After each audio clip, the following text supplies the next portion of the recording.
Hello guys! So today gumising kami ng madaling araw para makita ang Aurora Borealis or Northern Lights.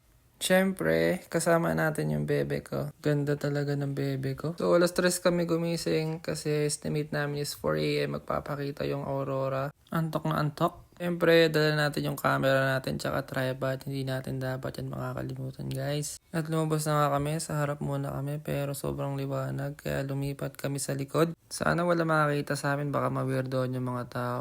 Lakad-lakad lang guys. Sobrang lamig. Negative 10 nga lang pala yung weather dito. Kaya kung mapapansin nyo, naka-double jacket na agad ako. So ayan, medyo nagpapakita na siya guys. Mukhang masusulit yung puwet namin dito. Actually guys, yung Aurora madalas sa cellphone lang nagpapakita. Kaya swerte kapag nakita mo siya yung mata lang yung gamit mo. At yan na nga guys, unti-unti na siya nagpapakita. At tinawagan din pala namin si ate at kuya para ma-share yung experience na to. So ito na nga guys, time check 4 AM. Grabe.